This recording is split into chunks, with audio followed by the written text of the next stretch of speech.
Gaur Bhakta Vrinda ki jai, Prabhupada ki jai, Krishna Krishna Bhutale, Srimate Bhakti Vedanta Shravaniti Namane Namaste Saraswati Deve Gauravani Pacharani Krishna. Om Namo Bhagavate Vasudevaya. Om Namo Bhagavate Vasudevaya. Om Namo Bhagavate Vasudevaya. Om Namo Bhagavate Vasudevaya. Om Namo Bhagavate Vasudevaya. We have a book. Есть у нас книга на английском. You might have to translate it. Do you have any? Do you want to translate?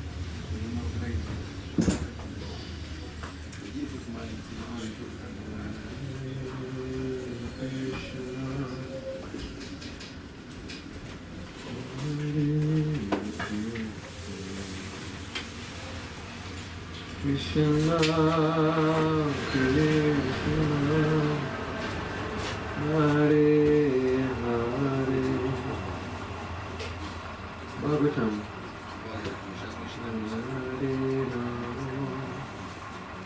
You have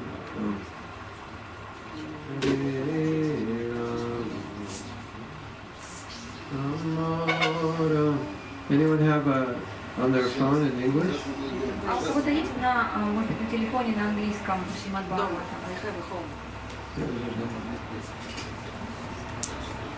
No. I kind of have it.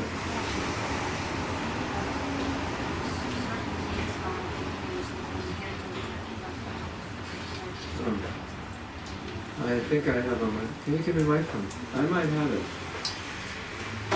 Maybe. Sometimes it works, sometimes it doesn't. What verse? Какой стих?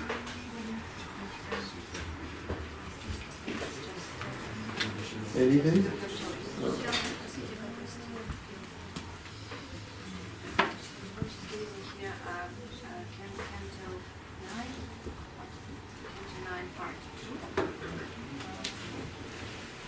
Let me see.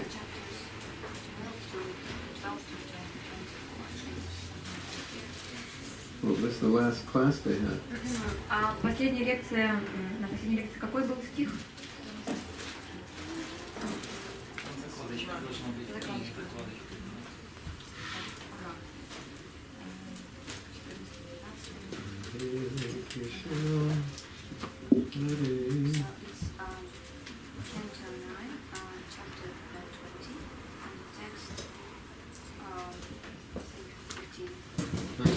Let me see if I can do it.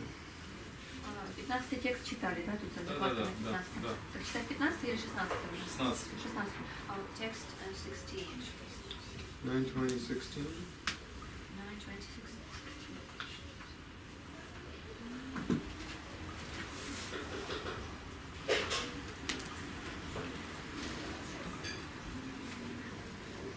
Howdy, full. All glories to the Son.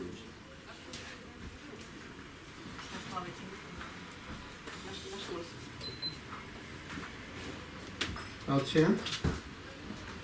Я прочитаю. Start Om.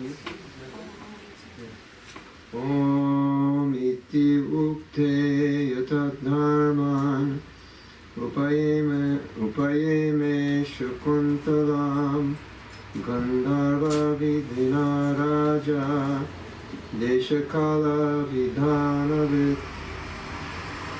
You want to do the word names? I'll say the same. Om iti ukte. Om iti ukte.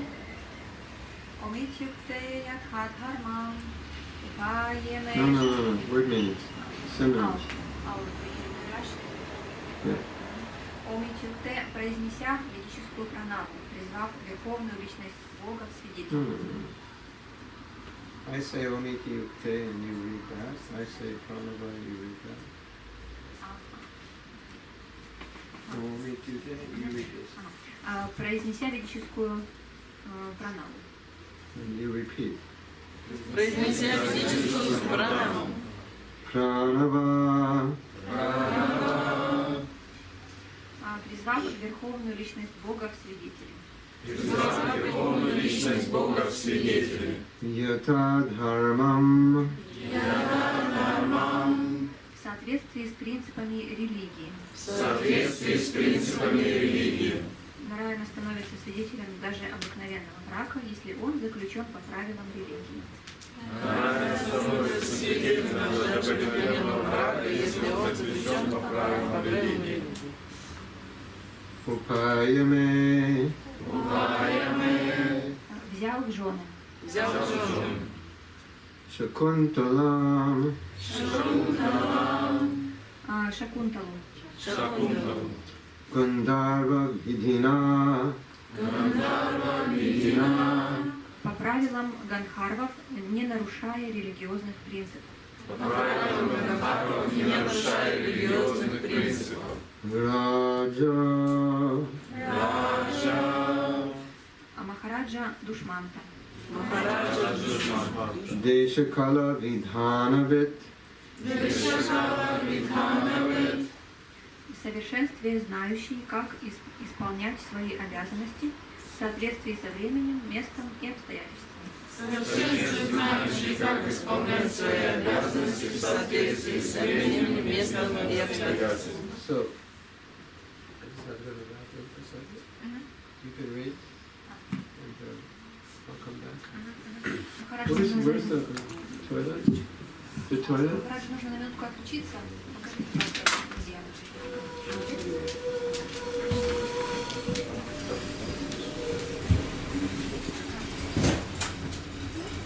Я тогда пока прочитаю текст и комментарий сам. Махарадж вернется. Будем обсуждать. Итак, ответив на предложение Махараджи Душманты молчанием, Шакунтала подтвердила этим свое согласие. Тогда царь, которому были известны правила бракосочетания, произнеся ведическую пранаву Омкару, тотчас женился на ней по обычаям Ганхары. Комментарий. Омкару или пранаву называют звуковым воплощением Верховной Личности Бога. В Бхагавад-гите сказано, что три буквы А, У и М, образующие Омкару, символизируют Верховного Господа. Исследование религиозным принципам необходимо для того, чтобы удостоиться благословений и милости Верховной Личности Бога, Кришны, который говорит в Бхагавад-гите, что он лично присутствует в сексуальном желании, если оно не противоречит принципам религии. Слово «витхина» означает «в соответствии с заповедями религии». В ведической культуре разрешается общение между мужчинами и женщинами, если оно не идет вразрез с принципами религии. В нашем движении сознания Кришны мы допускаем браки, заключенные на основе религиозных принципов. Однако половая близость мужчины и женщины, связанных дружескими отношениями, недопустима, поскольку она расценивается как нарушение законов религии.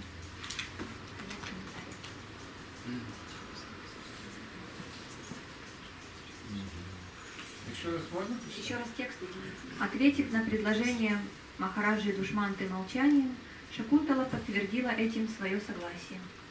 Тогда царь, которому были известны правила бракосочетания, произнеся ведическую пранаву Омкару, тотчас женился на ней по обычаям Ганхарва.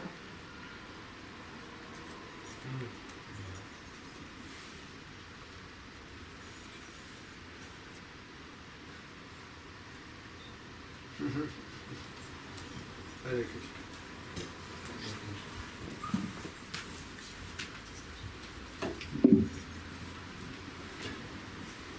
In Srimad Bhagavatam, it describes why people will get married in Kali Yuga. В Шримад Бхагаватам описывается, почему люди женятся в Кали-югу. And who knows what it says? It's in the 12th canto. Это описывается в 12-й песне. Кто знает, что там написано? You have all the Bhagavatams translated? У вас весь Бхагаватам переведен? It's in the, anyone read the 12th canto? А кто-то читал 12-ю песню? It lists all the symptoms of Kali Yuga. И там перечисляются все признаки Кали-юги. And it describes one of the symptoms of Kali Yuga describes marriage.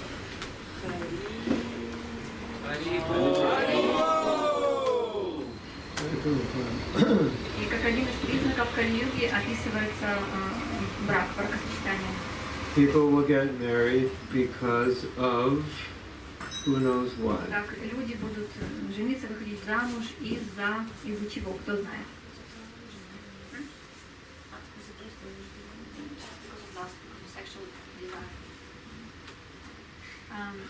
She says, Yeah, exactly. I like the way you look. You like the way I look. So let's get married. Да, совершенно верно. Мне нравится, как ты выглядишь, тебе нравится, как я выгляжу, поэтому давай поженимся. More or less. Ну, более или менее так. So that's a huge problem. Это огромная проблема. And this verse is describing marriage from a different perspective. И вот этот стих описывает бракосочетание с другой точки зрения. You see, everything a devotee does is meant to elevate the devotee. Все, что делает преданный, предназначено для того, чтобы возвысить его. That's why we take prasadam. We don't just eat ordinary food. И именно поэтому мы принимаем прасад, мы не едим просто обычную пищу. Because we have to eat. Ведь нам же нужно питаться. So we eat what we can offer to Krishna, and then eating purifies us. И мы можем предложить эту пищу Кришне, и затем мы ее кушаем, и таким образом мы очищаемся. Then we have to sleep. Далее, нам необходимо спать. Prabhupada said one of the worst things for spiritual life is oversleeping. И Прабхупада говорил, что одна из наиболее худших вещей в духовной жизни – это спать слишком много. Did you know that? Вы знали об этом? It's actually worse than, it's like the worst thing for your spiritual life. Это вот самое худшее, что может быть в духовной жизни. So we have to sleep. Но нам ведь необходимо спать.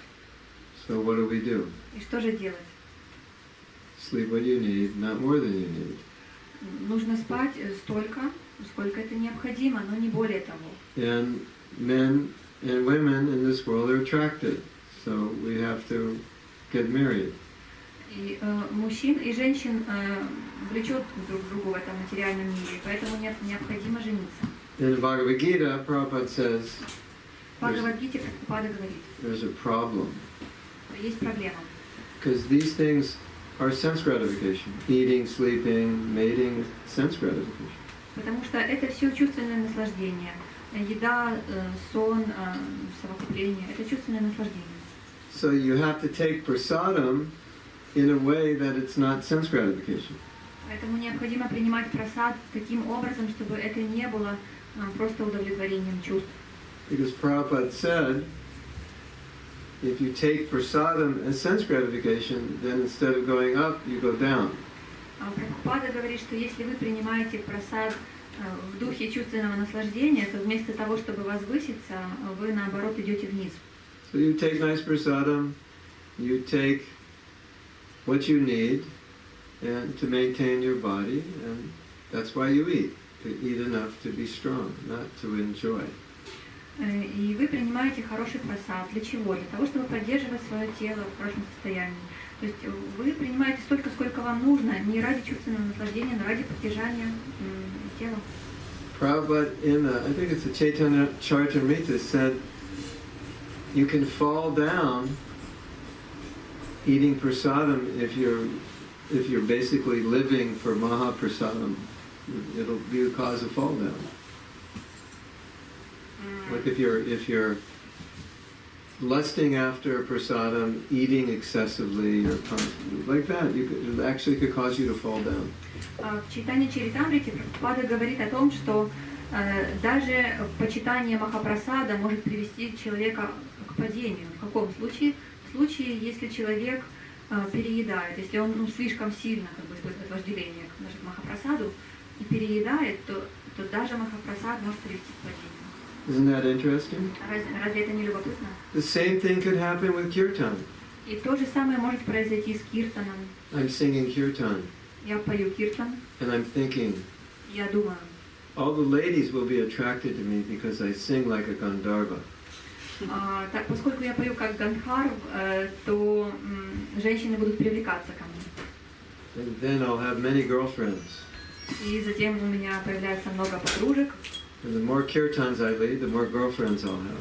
И чем больше киртанов я веду, тем больше.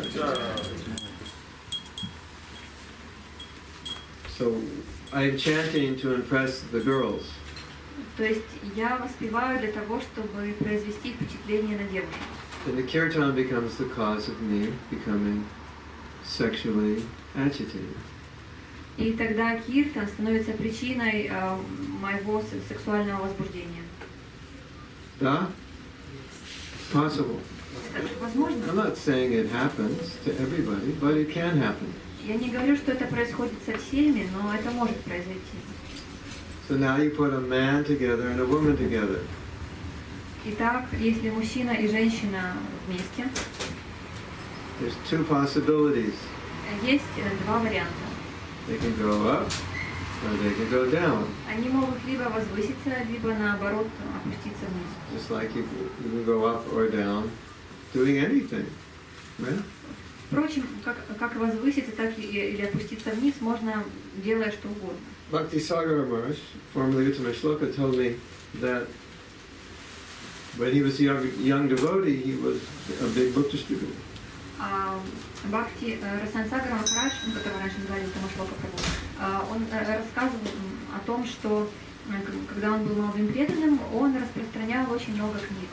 And he was always number one, and then he became puffed up. И он всегда занимал первые места, и затем он возгордился. And he said when he became proud, he couldn't even sell one book. И когда это произошло, он не смог продать даже одну книгу. So the book distribution caused him, which is such a pure activity, caused him to become proud. То есть распространение книг, которое само по себе является чистой деятельностью, привело его к гордыне. Interesting. Интересно. So something which generally might be considered something that keeps you in the material world can get you out, like bringing a man and a woman together can help you.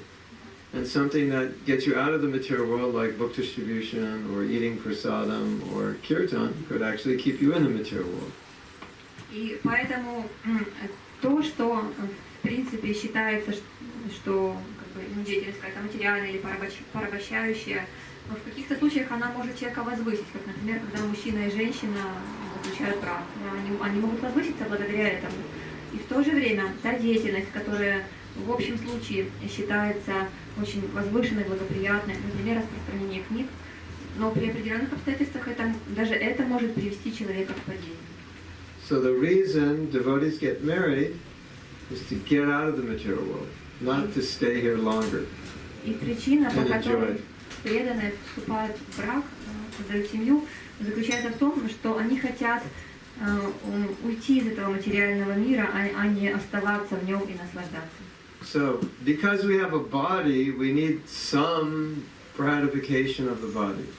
И поскольку у нас есть тело, нам необходимо каким-то образом удовлетворять его чувства. And Prabhupada said, he compared sense gratification to salt. Но Прабхупада сравнивал наслаждение чувств с солью. Little salt tastes good. Когда соли немного, то вкус хороший. No salt, you might go crazy. Если нет соли вообще, то можно сойти с ума. Every day I'm eating, no taste. I'm going crazy. Каждый день я ем, и нет никакого вкуса, я просто схожу с ума. Too much salt spoils. Но слишком много соли испортит блюдо. So, now, when a man and woman come together, they each have a salt shaker. And you have to be careful how much salt they put into the relationship. И вот, когда мужчина и женщина сходятся вместе, заключают брак, у каждого из них есть своя вот эта солонка, и каждый добавляет соли в эти отношения. И вот нужно понять, как сделать так, чтобы вот не пересолить. Yeah, because if there's too much salt, they won't be happy. Потому что если слишком много соли, то не будет счастья. So, sense gratification, the purpose of sense gratification is to fulfill ourselves so we can become detached from sense gratification. И смысл наслаждения чувств заключается в том, чтобы мы смогли реализовать себя и в конечном итоге, чтобы мы смогли отречься от наслаждения чувств. See, when we enjoy, it's not really to enjoy, it's actually to become detached from the desire to enjoy. И когда мы наслаждаемся, то мы это делаем не для того, чтобы наслаждаться, а для того, чтобы в конечном итоге стать отреченным от этого желания наслаждаться. So you have vanaprast. Поэтому существует ванапраст. Vanaprast means, okay, I've enjoyed for 20, 30, 40 years. Now I've had enough salt. I can start eating with less salt now. Ванапрастха означает, что я наслаждался уже 20, 30 или 40 лет, и мне уже достаточно. И теперь я могу просто как-то уменьшить количество соли в своем рационе. So I'll illustrate this example with the story about halava. Проиллюстрирую этот пример, рассказав историю. How many of you like halava? И кто из вас любит халаву? Okay. So you'll like this story. Вам понравится история. In the early days of the Hare Krishna movement, В ранние годы движения Хари Кришна prasadam was pretty simple. прасад был довольно простым. And a lot of temples didn't have deities, so there was really, we didn't have deity sweets, and we didn't actually have any sweets during the week. И во многих храмах не было божеств, поэтому, соответственно, не было и сладостей, которые готовят для божеств. Более того, в течение недели у нас практически никаких сладостей не было. In fact, one temple I was in, breakfast was little fruit and yogurt, and lunch was dal and chapatis. No sabji, no rice, no sweet. А в одном из храмов, где я жил, на завтрак давали немного фруктов и йогурт, а на обед там был дал и чапати, и все. Никаких саджи, никаких сладостей. So now imagine you're 19 years old. И вот представьте, вам 19 лет.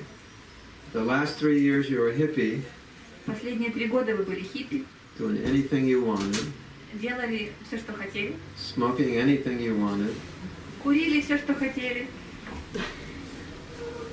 and now you become a devotee, а теперь вы стали преданным. and there's no sweets during the week. И целую неделю нет сладостей. Not even rice, not even sabji.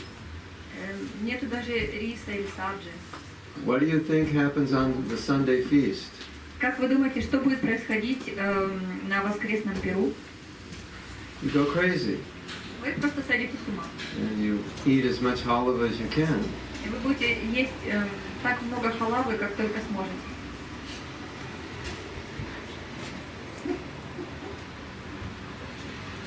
Sometimes devotees would go home to visit their parents Иногда преданные ездили домой навестить родителей in those days. в те дни.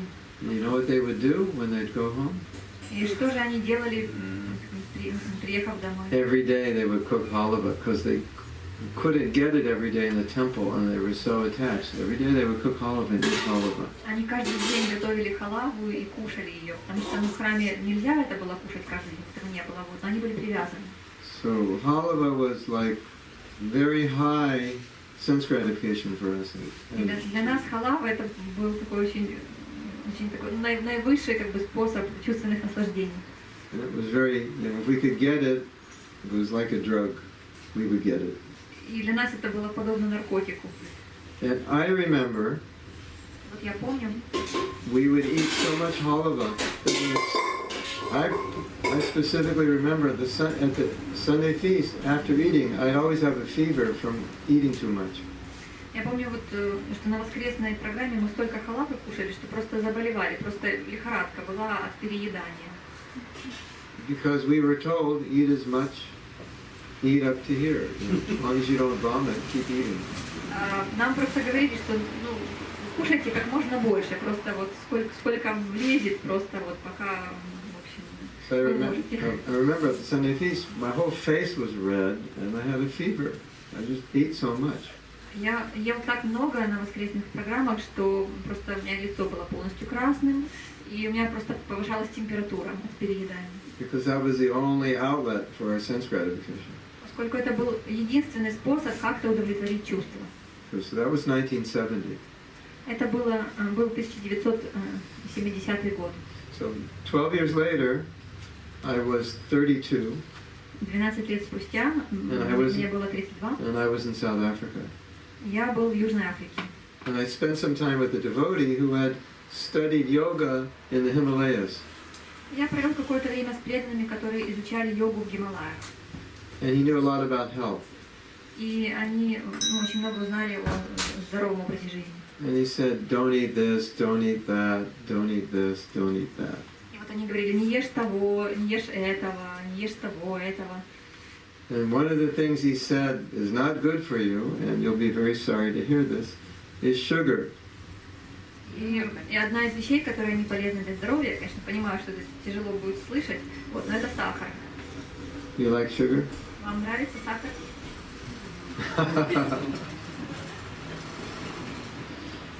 And he convinced me why it was bad. And he was so good at convincing me, I stopped eating sugar. И ему настолько хорошо удалось меня убедить в том, что сахар вреден, что я перестала его есть. At that point, no more halava. И с того момента больше никакой халавы. So how was I able to give up halava?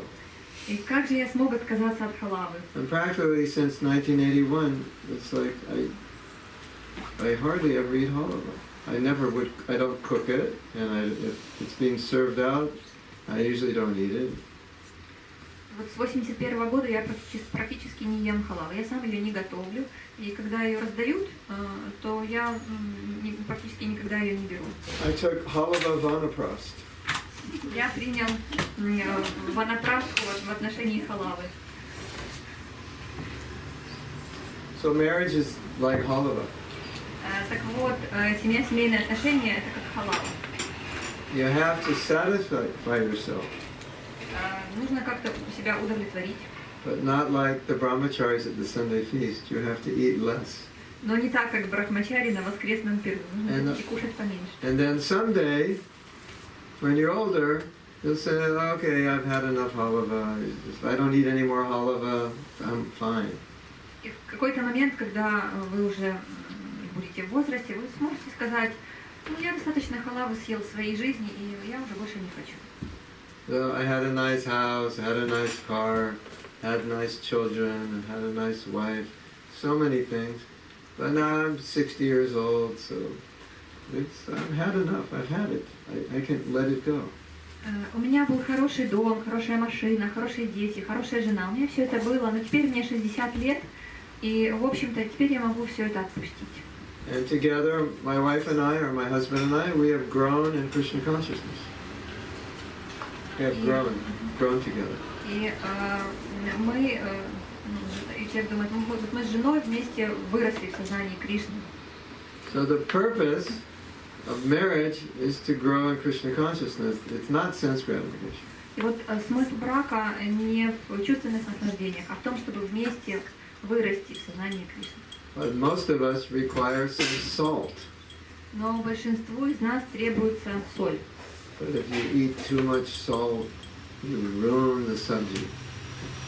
Если же вы положите слишком много соли, вы просто испортите сабджи. And too much salt in the marriage will ruin the marriage. Слишком много соли в браке разрушит брак. Now today in Kali Yuga, И вот в наши дни в Кали-югу many devotees are not able to follow this, or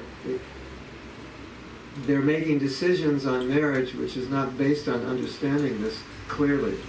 они принимают, многие преданные в наши дни принимают решение о вступлении в брак, не очень ясно понимают цель. You could have all the sense gratification of Lord Indra, but if at the end of your life you're not Krishna conscious, you're going to be very miserable. Вы можете получить все те наслаждения, которые доступны Индре, но если в конце своей жизни вы не станете сознающим Кришну, то вы будете очень несчастны. Yes? You could have an amazing marriage, У вас может быть просто восхитительный брак. and at the end of your life, if you're not Krishna conscious, you're going to look back and say, that wasn't good.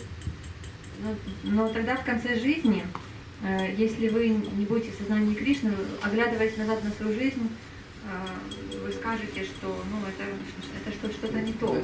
That we didn't fulfill the purpose of marriage.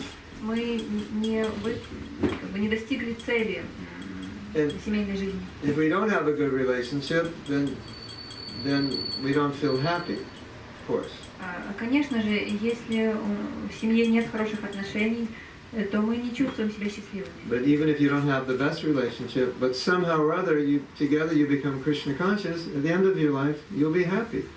Но если даже отношения не очень хорошие, но люди просто остаются вместе в семье и вместе они становятся сознающими Кришну, то в конце жизни они будут счастливы. There's an interesting story, Есть интересная история, which it's very difficult for us to relate to, but I'll tell it just so you can see Prabhupada's angle of vision. Нам, может быть, сложно будет ее понять, но я расскажу, чтобы мы смогли с вами увидеть, понять видение Шрилы Прабхупады. There was a Prabhupada's servant wanted to get married. Один слуга Прабхупады хотел жениться. I think they must have been in a high-rise apartment. Must have been up high in an apartment. И, похоже, они жили в каком-то таком большом высотном здании. Prabhupada, he said something like, well, just look out the window and see some woman walking on the street and just take any woman. И Прабхупада сказал, они находились как раз в таком здании, и Прабхупада сказал, ну вот посмотри на улицу, вон сколько женщин ходит, в принципе, любую можешь выбрать.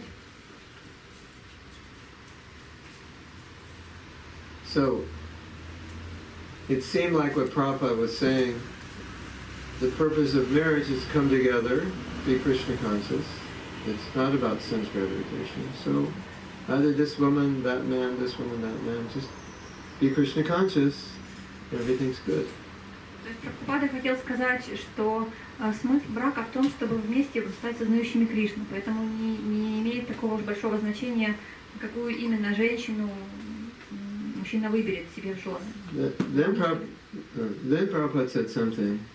Затем Прабхупада сказал что-то еще, что-то очень тяжелое. Should I tell you before breakfast or after? Сказать вам до завтрака или после? If I tell you before breakfast, you won't want to eat. If I tell you after breakfast, you might vomit. Если скажу до завтрака, то может у вас аппетит пропадет, а если скажу после завтрака, то вас может стошнить. Давайте. Breakfast is cancelled. Tell the cook. То есть сегодня Экадыши, завтрак отменяется, да? You know, I'll explain it, but it's heavy. Это суровое утверждение, но я его объясню. So this same devotee that Prabhupada just said, just find some woman and get married. Тому же самому преданному, которому он сказал, что ну просто найди какую-то женщину и женись. He said, Prabhupada, if a marriage is arranged, you don't really know the woman doesn't know the man, how can you love them? Because usually you love them first, then you get married. Now you just put two people together and say, good luck. И вот ученик спросил у Прабхупады, но если вот люди женятся, потому что вот их познакомили, да, и, то есть если человек женится на женщине, которую он совсем не знает, как же там будет любовь тогда в этой семье? Ведь обычно люди сначала влюбляются, строят отношения, а потом уже женятся. Prabhupada said, love? Прабхупада спросил, любовь? Like, what are you talking about? О чем ты говоришь? He said, love is for Krishna. Любовь это для Кришны. So, it's like Prabhupada's definition of marriage. It wasn't love as we conceive it, but it was dharma. You know, like you're together, man and woman, you just take care of one another. That's just human. То есть для Прабхупады определение вот семьи, брака было не в том, что вот это любовь, а скорее оно определялось словом дхарма. То есть женщина и мужчина, они вместе для определенной цели, чтобы заботиться друг о друге. So I come together with my wife, you come together with your husband, and the goal is to come together to love Krishna, and we take care of one another, help one another, love Krishna. То есть мужчина и женщина сходятся, женятся, и их задача заключается в том, чтобы вместе любить Кришну, вместе служить Кришне и служить друг другу, помогать, заботиться друг о друге. One time Prabhupada was joking with one of his disciples. She was with her husband having darshan with Prabhupada. Однажды Прабхупада шутил со своей ученицей, она со своим мужем вместе пришла на даршан к Прабхупаде. Prabhupada said, who do you love more, your husband or Krishna? И он так спросил в шутку, а кого ты любишь больше, своего мужа или Кришну? He was joking. Просто это была шутка. We could ask you that question. Who do you love more, your husband or Krishna? Мы можем спросить также и у вас, кого вы любите больше, мужа или Кришну? Love is for Krishna. Любовь это для Кришны. And husband, you take care of, you have great affection, attachment, service. But real love is for Krishna. То есть, что касается мужа, да, там есть, безусловно, привязанность, какая-то любовь, служение, то есть вот, какая-то нежность, но любовь это для Кришны. And so, it's a funny story because the girl started crying. Но Это такая смешная история, но на самом деле эта девушка, она расплакалась. Because she said, I was thinking, well, I don't love Krishna and I don't really love my husband, so I don't love either one. Она подумала, что я вообще-то еще пока не люблю Кришну, да и не сильно-то люблю мужа, поэтому никого я не люблю. So,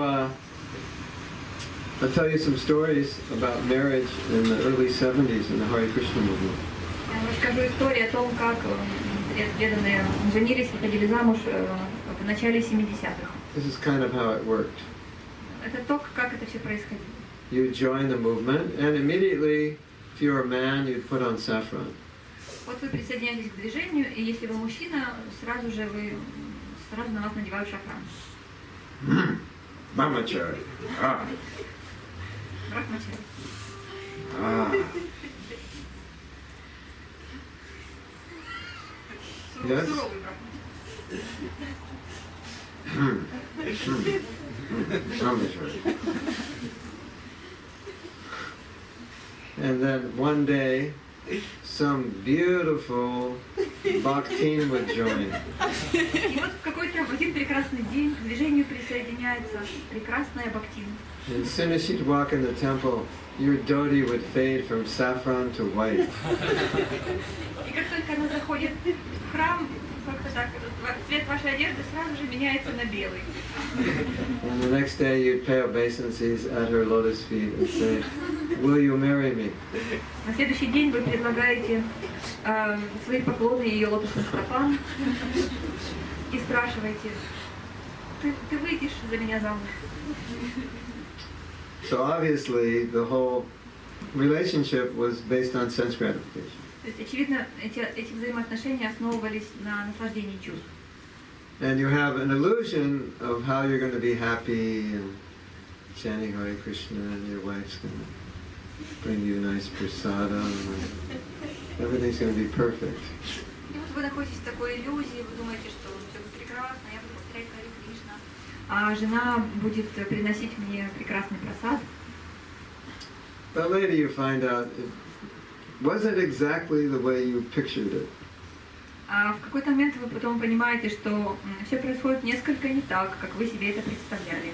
And you find yourself kind of frustrated and a little bit in Maya, and you're just lamenting your decision to get married. И в какой-то момент вы обнаруживаете, что вы немножко в мае находитесь, вы начинаете скорбеть, вы начинаете сожалеть о своем решении. So now you're like 22 years old. You realize brahmachari life was better. И тогда вы понимаете, что жизнь вашей брамачари была лучше. So you write a letter to Prabhupada. И вы пишете письмо Прабхупаде. And Prabhupada got many letters like this. И Прабхупада получил очень много таких писем. And I have to admit, I wrote one also. Я тоже такое писал. And the letter goes something like this. И там написано примерно следующее. Grihastha life is Maya. Can I take sannyas? Жизнь грехастхашами это майя. Могу ли я принять саньясу? Many letters like this. Много таких писем было. And there's a morning walk conversation, and Prabhupada's talking about this. И на одной из утренних прогулок Шрила Прабхупада об этом рассказывал. He said, these men, they're getting married, they're frustrated, they're writing me letters, can I take sannyas? He said, completely irresponsible. Прабхупад говорит, что вот эти люди, эти мужчины, они женятся, а потом они там что-то происходит не так, они расстраиваются и пишут мне письма о том, что вот я хочу принять саньясу. Это полнейшая безответственность. And then Prabhupada said, divorce, it's like an animal, because the animal gets, the he dog gets the she dog pregnant, and then he goes away. So he said, that's animal life. Прабхупада также говорил, что развод – это, собственно, поведение животных. Почему? Потому что, например, собаки, вот они сходятся, самка беременеет, и, собственно, самец уходит. Ну и там и далее по тексту. Поэтому развод примерно тоже та же самая ситуация. So, I was married to that brahmacharini who had caused my dhoti to fade to white, and now I was lamenting And so I wanted to get out. And Prabhupada said, Итак, я женился на брахмачарине, благодаря которой мои одежды поменяли свой цвет с шафрана на белый. Вот, и женился, потом понял, что что-то идет не так, написал Прабхупаде об этом. and Prabhupada said, first, become a responsible grihastha. Прабхупада сказал, вначале стань ответственным грихастой, And then we talk about sannyas. а затем мы поговорим о саньясе. To another man he wrote, you didn't realize what getting married was like. И другому человеку Прабхупада написал, ты не знал, что будет из себя представлять семейная жизнь. And now you want to take sannyas and you have no idea what sannyas is like. Сейчас ты хочешь принять саньясу, но ты понятия не имеешь о том, что из себя представляет саньяса. And he said, if we get married so easily and divorce so easily, we'll become a laughing stock of the whole society.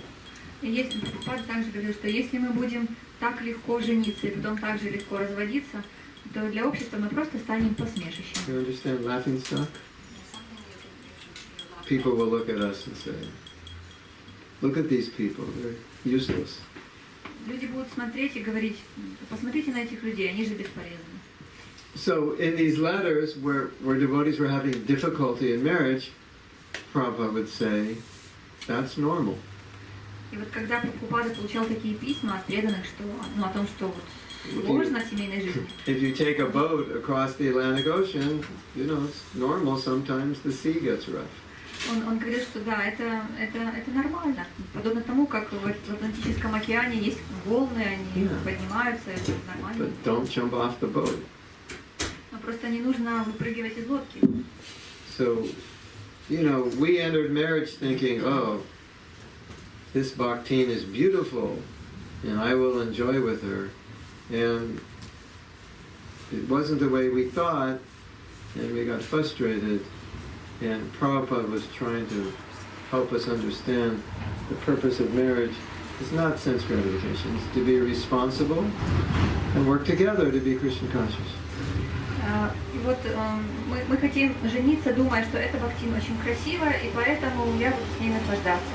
Но потом, когда мы понимаем, что это не совсем так, да, то мы начинаем расстраиваться, и Прабхупада объясняет нам, что смысл брака не просто в чувственном наслаждении, а в том, чтобы развить чувство ответственности, чтобы вместе со своей супругой, со своим супругом вместе идти к Кришне. So maybe you know that Prabhupada's marriage was arranged, but he didn't really like his wife. Возможно, вы знаете о том, что Прабхупада женился, так как его познакомили, то есть и он не хотел, то есть это был устроенный брак, родители устроили, и он не хотел, в принципе, даже жениться на этой женщине. He didn't think she was that beautiful. Он не считал ее настолько красивой. And he wanted to get another one, На самом деле он хотел жениться на другой, a British wife. на британке.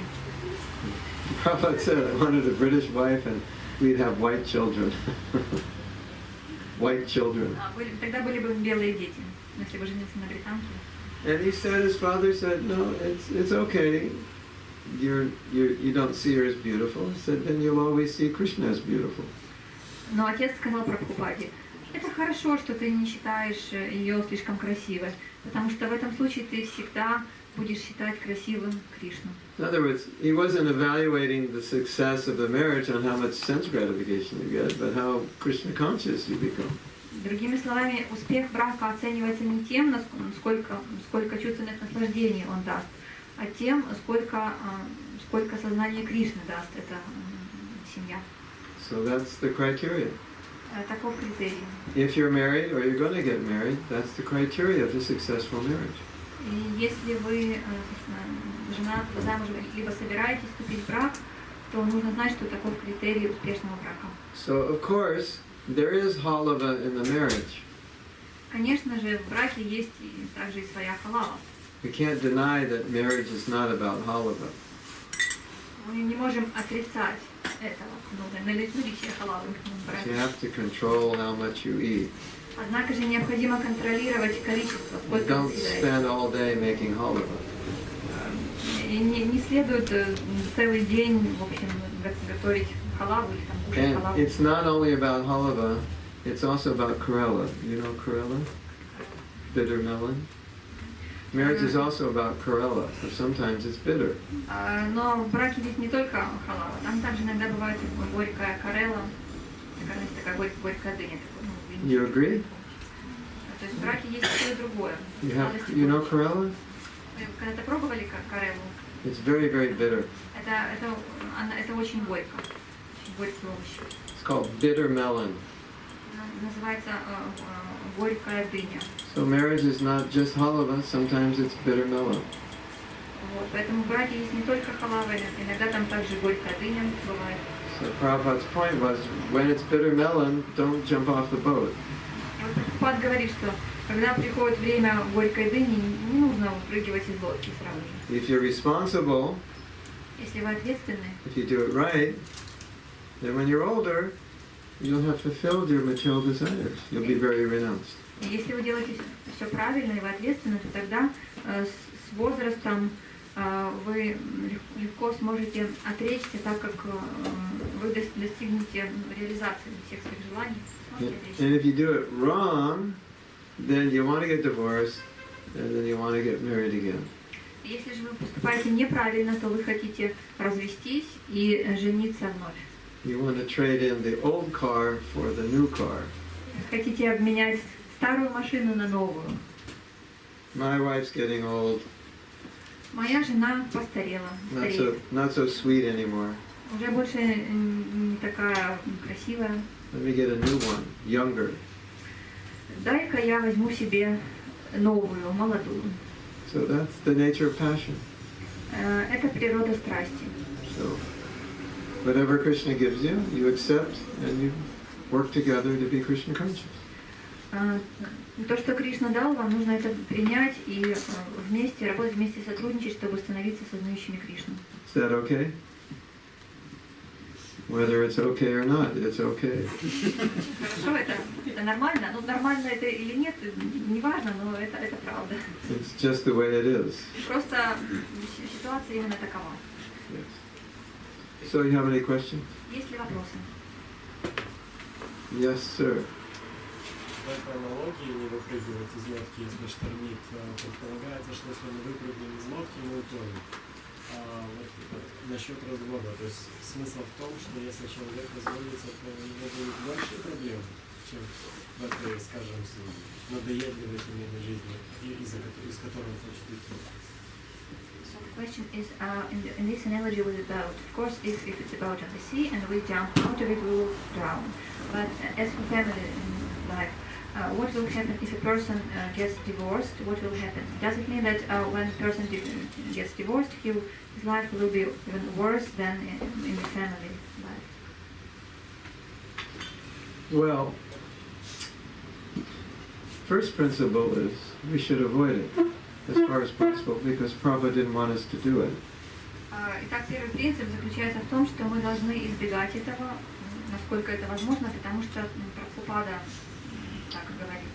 But sometimes, circumstantially, the marriage becomes so bad that staying together is destroying your Krishna consciousness, so you have to separate. Но иногда бывает так, что отношения в браке настолько тяжелые, что если продолжать оставаться в этом браке, то именно это будет разрушать ваше сознание Кришны.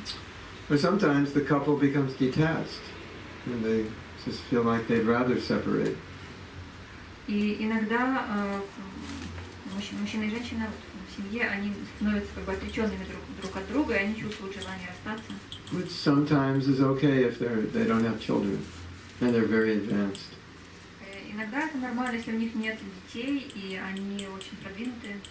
But Prabhupada didn't want those couples to remarry. Но Прабхупада не хотел, чтобы такие люди вновь женились и выходили замуж.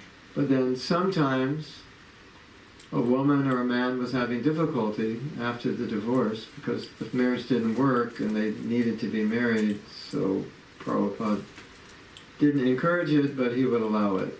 He wouldn't chop your head off if you did it. Like marrying again. Но иногда, когда такие преданные разводились, то у кого-то из них могли возникать проблемы, да, потому что там брак не удался, они развелись, а человеку все равно хочется находиться в семье. И в этом случае Прабхупада, хоть он и не поощрял, но в принципе он иногда разрешал вновь жениться или выйти замуж в этом случае. Now, sometimes the reason it doesn't work is because we're creating problems. So you go from one marriage to another and you create the same problem. Но бывает и так, что человек меняет там, одну жену на другую и так далее, и в каждый брак приносит все те же самые проблемы. You know, if you divorce because you're not getting enough sense gratification, then, you know, it's not going to have a good result. Но если, например, вы развелись из-за того, что вам в семье не хватало чувственных наслаждений. And especially if you have children, that's like the last thing you want to do. You want to try to prevent it at all costs. Ну, например, если у вас в семье есть дети, то, конечно же, вы будете пытаться сохранить семью любой ценой. Like 100 years ago, even 50 years ago, people would stay together even if the marriage wasn't so good, just because that was the best thing to do. Например, 100 лет назад и даже еще 50 лет назад люди в семье, муж и жена всегда оставались вместе, даже если были не очень хорошие отношения в семье, но они оставались вместе, потому что они понимали, что это самое лучшее, что они могут сделать. They just try to make it work as best they can. Они просто пытались, прилагали свой максимум усилий, которые возможно было. If you do that at the end of your life, you'll be Krishna conscious. Если вы будете так поступать, то в конце жизни вы однозначно будете в сознании Кришны. But if you give up the responsibility and you could have made it work, that's not good for your Krishna consciousness.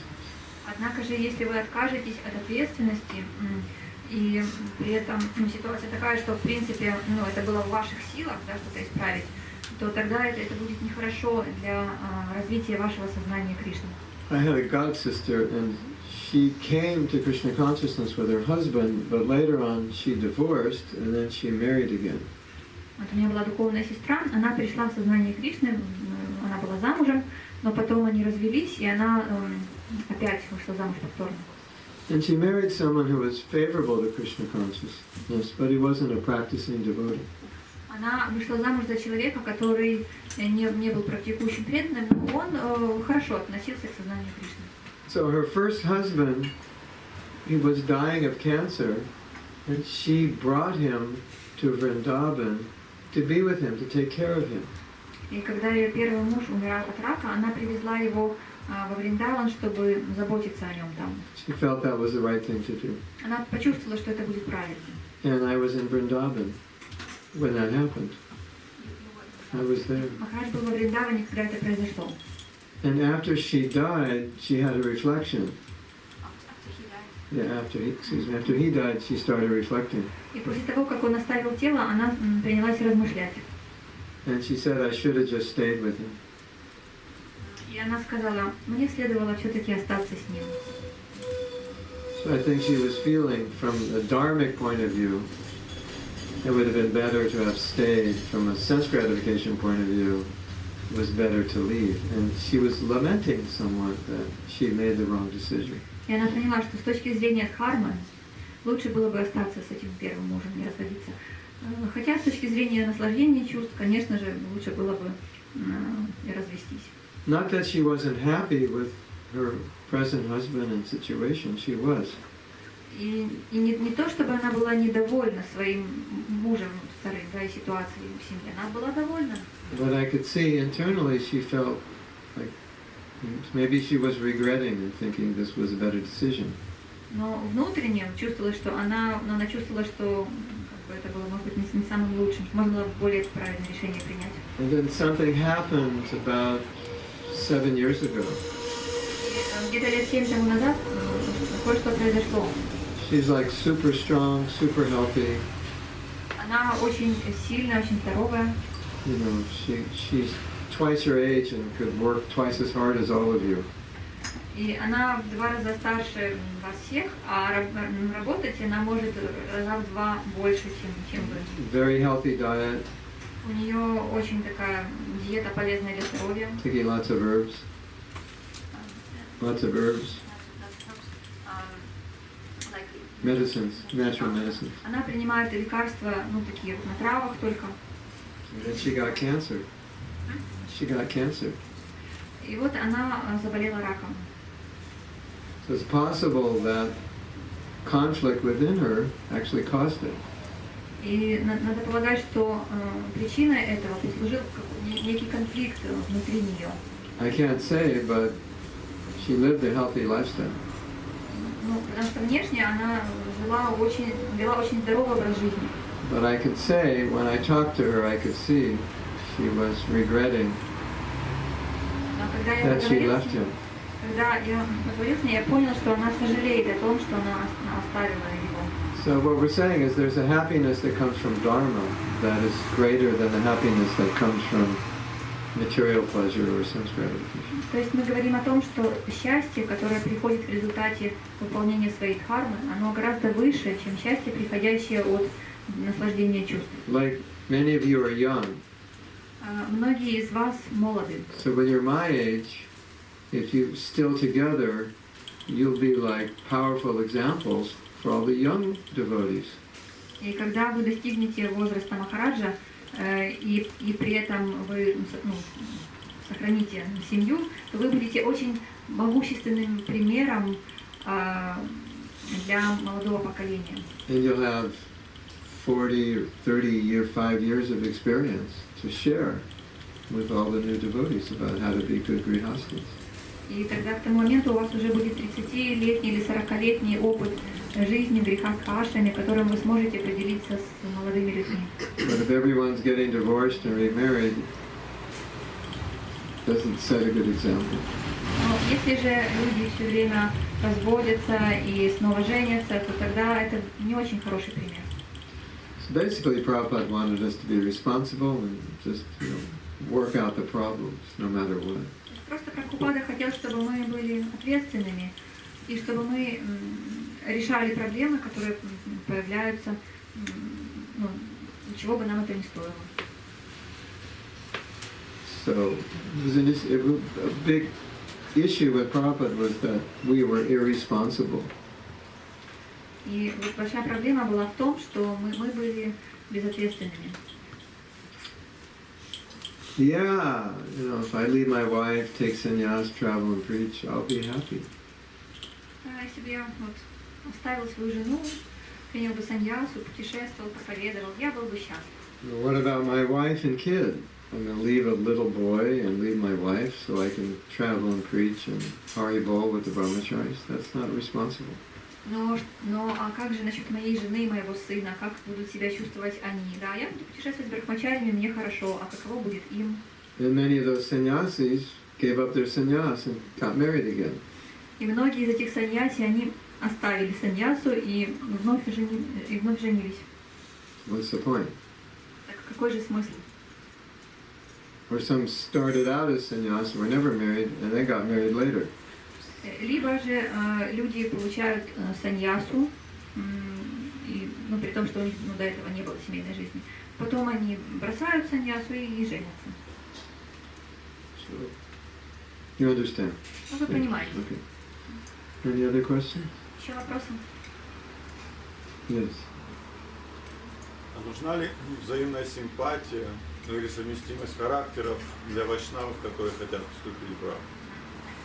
Vaishnavas who want to get married, is it necessary for them to have some compatibility, or at least should they at least like each other somehow?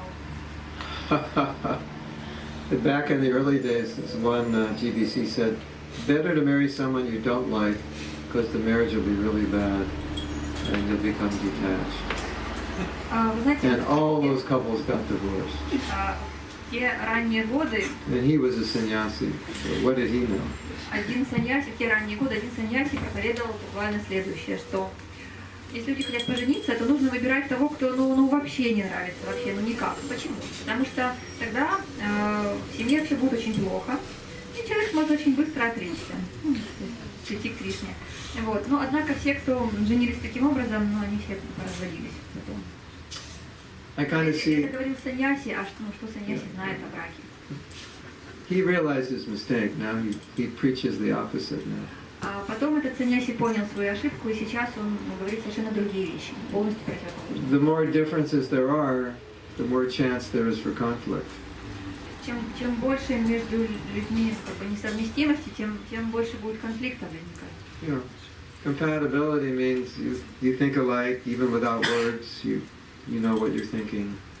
Совместимость означает, что вы думаете похожим образом, и даже без слов понимаете человека. You're so similar. Like my wife and I are so similar. When people would see us, they would say, "Are you brother and sister?" Мы с женой настолько похожи, что когда люди нас видят, они говорят, что вы как брат и сестра похожи. And because of the similarity, there was very little adjustment we had to make in living together because we were so similar. И поскольку мы очень похожи, то слишком сильно приспосабливаться не приходилось. It just makes it easier. И таким образом это легче. It's not that every compatible couple has a good marriage and every incompatible couple has a bad marriage, but generally it's harder if you're incompatible.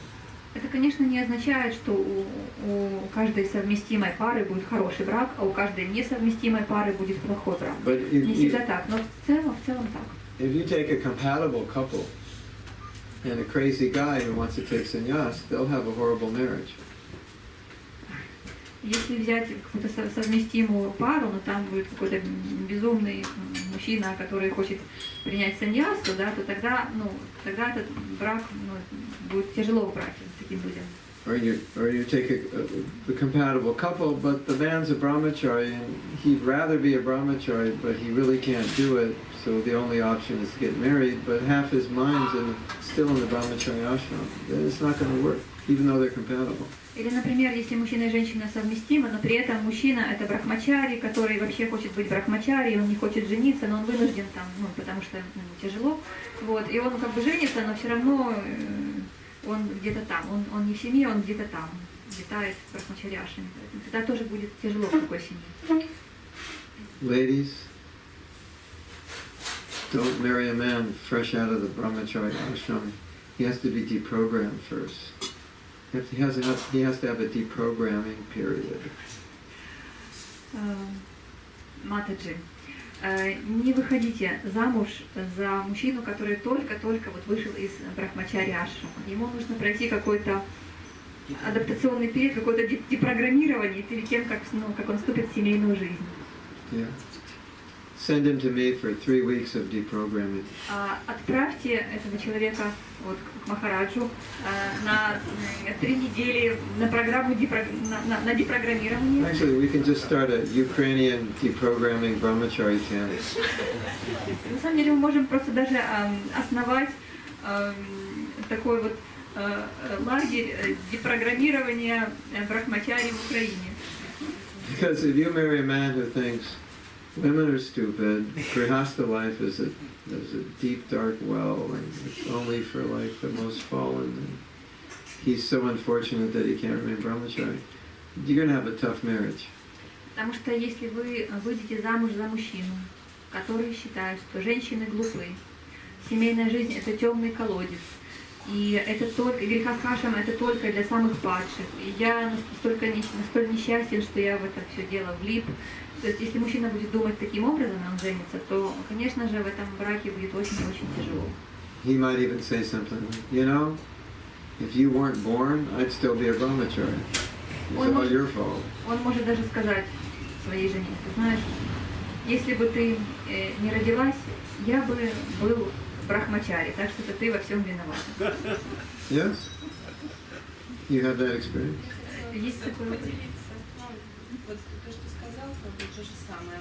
Нам пришлось несколько лет проходить это в семье, вот этот адаптационный период, потому что не было такой депрограммации, не было школы. Mataji says that she exactly understands what she's speaking about because in her family for 3 years, 3 first years of her family life, that's what was going on. This deprogramming course was right in the family because she says we didn't have special deprogramming like you're offering now. Yeah, we should have a number. And, you know, you call up, put the husband on the phone, deprogram him. Вам, да, нужен вот такой номер, куда можно позвонить и дать трубку мужу, чтобы, в общем, его там депрограммировали.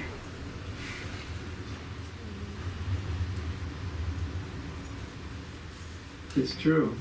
I mean, hopefully it's not so bad now, but it still exists. Это правда. Я, конечно, надеюсь, что сейчас уже все не настолько сурово, но это все еще существуют, эти вещи. We were talking the other day. You have a brahmachari, and he has sex desire, so his leader says, well, you should get married. Вот есть один брахмачари, мы недавно общались, и вот, и у него есть желание сексуальной жизни, вот, и ему лидер его сказал, что тебе нужно жениться тогда. So, what if you're a lady and the brahmachari comes up and says, I'd like to marry you because I have sex desire. Вот, ну представьте, да, And my leader said I should get married. такой брахмачари говорит, подходит к девушке, говорит, мне нужно жениться, потому что вот у меня, значит, вожделение, вот, и мой лидер мне сказал, что я должен жениться. Sounds very romantic, doesn't it? Очень романтично звучит, да. And I just want you to know, as soon as I get over my sex desire, I'll be leaving you. И также он, брахмачари, говорит, что ты должна знать, что как только я преодолею свое половое влечение, я тут же тебя оставлю. As we know, the whole goal of being married is so I can become detached and leave you as soon as possible. Мы же знаем, что цель женитьбы заключается в том, чтобы стать отреченным. Поэтому как только я смогу стать отреченным, я сразу же тебя оставлю. Yes? Да? So if a man's thinking like that and he asks you to marry him, call the deprogrammers immediately. Итак, если мужчина думает таким образом, и он предлагает вам выйти за него замуж, то просто сразу звоните депрограмматорам. So the title of this lecture is Brahmacharis are dangerous. Итак, название сегодняшней лекции таково. Брахмачари – это опасно. Actually, they're just they're just innocent. На самом деле это очень интересно. Most of them are trained to be brahmacharis, so when it's time to get married, they don't know anything. Большинство из них, они просто получили образование брахмачари. Когда приходит время жениться, они ничего об этом не знают, о семейной жизни. You know, if you want to remain a brahmachari, then it's good to have some negative thinking about yourself in grihastha life. It just keeps you sober. Конечно, если вы хотите оставаться брахмачари всю свою жизнь, то это даже хорошо, если у вас будет определенное негативное мнение о самом себе и о жизни в грихастха-ашраме. Это поможет вам быть таким более трезвым. But when you get married, you have to drop those negative thoughts, otherwise it doesn't work. Однако же, если вы хотите жениться, то эти негативные мысли нужно будет отбросить, потому что в семейной жизни это не работает. Да? Да. Anything else? Еще что-то? Yes. А когда приходит время горькой дыни, то как не содержаться все время? Держаться так вместе и еще и пытаться служить. When the time of Karela marriage comes, how can one stay inside the boat and at the same time continue serving the other person? If you fry Karela, it's not so bitter. Карела, если ее пожарить, то она не такая горькая. I think Prabhupada's instruction on this was, it's just normal. So you just deal with it and it'll pass. It's just part of grihastha life. Как говорил Прабхупада в этом случае, это нормально. То есть, другими словами, просто это часть жизни, и нужно просто принять, как оно есть, и это пройдет со временем. Of course, you want to ask yourself, am I cooking the bitter Karela, or is my husband cooking the bitter Karela? Or are we both cooking the bitter Karela? Конечно, всегда можно спросить себя, это я приготовила эту горькую карелу, или мой муж, или мы вместе это сделали? If I'm cooking it, then I should stop cooking it. Если это я служила причиной этого, мне, значит, надо перестать это делать. And if he's cooking it, don't eat it. Если же это делает он, то просто не ешьте. You see, most important thing to understand when you're married, it's not about who's right and who's wrong, it's about the relationship. Just do everything to make the relationship good. Самая важная вещь, которую необходимо понять про семейные отношения, вопрос не в том, кто прав, а кто не прав. Вопрос в том, как сохранить взаимоотношения хорошими. То есть нужно делать все для того, чтобы сохранить хорошие взаимоотношения. If eating his bitter Karela will help the relationship, eat it. Если для того, чтобы сохранить хорошие отношения, необходимо съесть вот эту приготовленную им горькую карелу, съешьте. It's not about the Karela, it's about the relationship. Вопрос ведь не в кареле, а вопрос в взаимоотношениях. So if he cooks bitter Karela, don't eat it and spit it out and say, this is horrible. Just eat it because it'll make him happy. Вот, если он приготовил горькую карелу, то не нужно ее есть и выклевывать, и ругаться, что невкусно. Если это делает его счастливым, ну, съешьте вы эту карелу. Все будет хорошо. If you eat his bitter Karela, he'll be more likely to eat your bitter Karela. Кстати, если вы будете есть приготовленную им горькую карелу, то он будет также склонен есть эту горькую карелу, когда ее приготовите вы. To keep one another happy. И вы будете это делать для того, чтобы делать друг друга That's the счастливыми. most important. И это самое важное. Is that okay?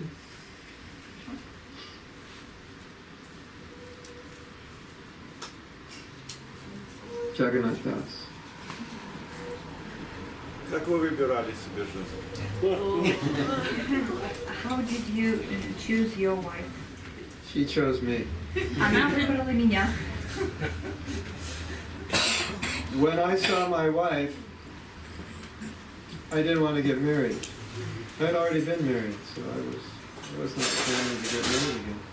Когда я впервые увидел свою жену, я, в принципе, на тот момент не хотел жениться. Я уже был женат до этого и не планировал больше. And when I first saw her, a thought came to my mind. Когда я впервые ее увидел, мне в голову пришла мысль. Don't get near her. Не приближайся к ней. Because if you do, you're going to want to marry her. Потому что если ты это сделаешь, то у тебя возникнет желание взять ее в жены. So, by my choice or divine arrangement, I got near her. And I was right. By being near her, I wanted to marry her. Но так получилось по божественному провидению, что как-то так, как бы к ней приблизился, вот, и действительно у меня возникло желание жениться на ней. But at that point in my life, I was trying to avoid being married. Но на тот момент, в тот период своей жизни, я, в общем-то, хотел избежать брака. My godbrother, who was GBC and of that zone, he really pushed me to do it. Но мой брат в Боге, который был GBC на той территории, он меня подтолкнул к этому шагу. So I surrendered. И я сдался. Well, I wouldn't say surrendered, but I decided that it would be the best thing. Ну, не то, что сдался, я просто решил, что это будет, лучше всего будет так поступить. Now the next question is, was it the best thing? И вот следующий вопрос. Итак, так это все-таки было лучшее решение? Of course. Конечно. Do you want to hear something interesting? I was supposed to take sannyas in 1979, and I went to Mayapur to take sannyas, and they wouldn't let anybody take sannyas. Я, в принципе, должен был принять саньясу в 79 году. To take sannyas, but that year the GBC said no sannyasis. Я приехал в Майапур, чтобы принять саньясу, но как раз именно в тот год в GBC сказали, что нет, в этом году мы не даем саньясу. They made an exception for one devotee. Они сделали исключение только для одного преданного. He took sannyas, and later on he gave up the sannyas. Он принял саньясу в тот год, и позже он оставил So I саньясу. was thinking, oh Krishna, you protected me, because I was only 29. Мне тогда было только 29 лет, и я подумала, о, Кришна, ты меня защитил. Then when I was like 41, I was back on the sannyas list. Because I was married and my wife left me. And I felt like, okay, it's over. So let's move on. I was on the sannyas. No, I was supposed to be on the sannyas list, but when the GBC went to Mayapur and he came back, I said, so am I on the sannyas list? He goes, oh my God, I forgot to put you on the list. Когда мне было 41 год, я собирался опять вот записаться вот в этот список на саньясу. Вот. Но меня так и не записали, просто мой GBC, он забыл об этом. К тому времени я уже был женат, уже был разведен, и я, в принципе, думала, что нужно просто двигаться дальше и принимать саньясу. So I thought, Krishna, you know, I'm not qualified yet, so you keep doing things to not let me do it. Otherwise, I might be another statistic, like the sannyasi who got married, which we call varnashram in reverse.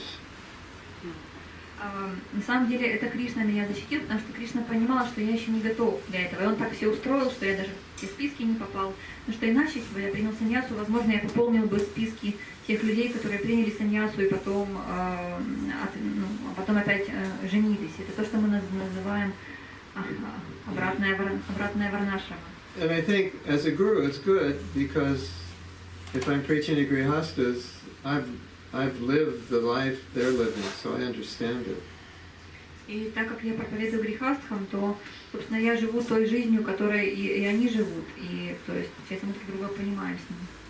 I have a wife, a house, a car, a business, and all the anxiety and difficulties in being Krishna conscious of that environment. And so I can share that experience, how to do it. So that's good. И у меня есть жена, дом, машина, бизнес. И все это в сознании Кришны, и я могу поделиться с людьми, как это все можно поддерживать в сознании Кришны, и это хорошо. Yes, you have a question? Yes. Скажите, а вот если в семье отношения все хорошо, но родители с обоих сторон, особенно матери, постоянно вот добавляют креллы, добавляют такие количества, что просто не выдерживают, жена первым делом, потом это на вес, скажем, двое мальчиков маленьких, и потом как бы на мне я оставаюсь. Как такие ситуации? What to do if in the family between husband and wife everything is all right, but the parents from both sides always put some bitter karela. Mothers in particular. Especially mothers.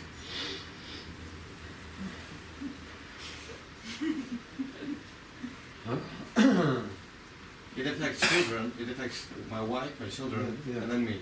I would say, this is generally what I'd say. Your first when you get married, your first responsibility now is to your wife and children. Mm-hmm. Because it's either you're going to make your mother happy and your wife and children unhappy, or your mother unhappy and your wife and children unhappy. And I think it's better in the long run to make your wife and children happy because they're going to be alive long after your mother goes. And your mother just has to understand this is a decision you had to make.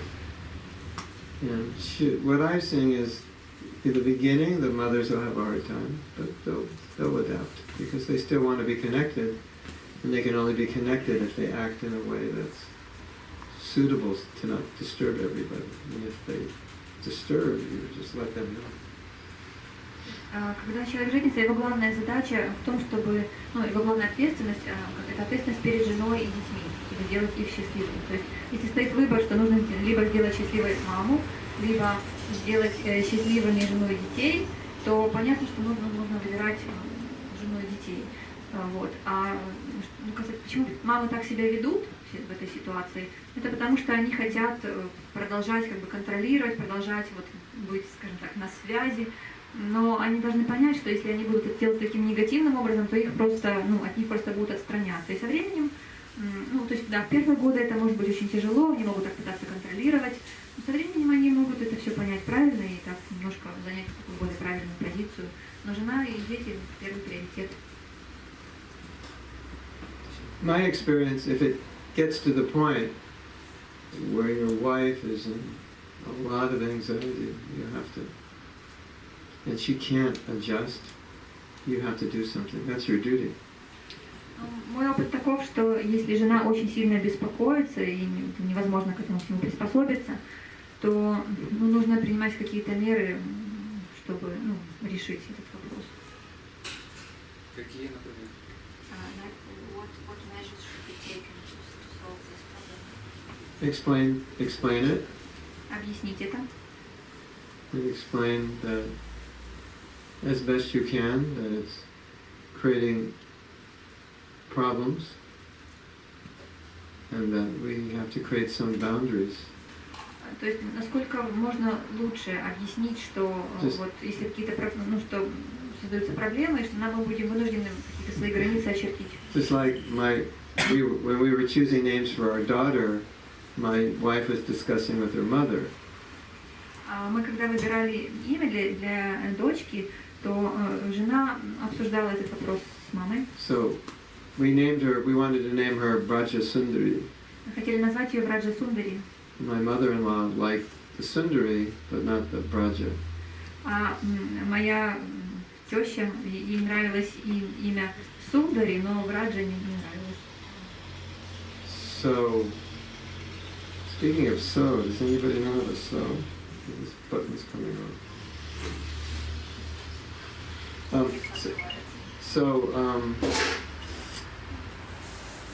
At one point, my mother-in-law was trying to kind of control the decision, and my wife just said, we'll decide, that's enough. She just let her know that she had overstepped the boundaries. So she just has to know what the boundaries are. То есть вот и теща, она пыталась как-то вот проконтролировать эту ситуацию, пыталась как-то повлиять, но тогда моя жена сказала, что мы решим, мы сами решим. То есть она дала понять своей маме, что есть какие-то границы, которые не нужно переступать просто. Right. You come into my house, you can stay in this room, but you can't go in those rooms. It's the boundaries. То есть, когда вы приезжаете ко мне домой, я вам предоставляю комнату, где вы можете остановиться. То есть в эту комнату вы можете заходить, но в те комнаты вам нельзя заходить. Есть какие-то границы. This is what you can deal with, and this is what we'll deal with. Это те вопросы, которые вы можете решать, а это те вопросы, которыми будем заниматься мы. It's going to be hard, but she'll accept it, because if she doesn't, she won't have a relationship with you, and she wants the relationship. Это будет трудно, но ей придется это принять, потому что она же хочет с вами отношений. А если она это не примет, то отношения будет невозможно устроить. Try it. See what happens. Попробуйте так сделать, посмотрите, что получится.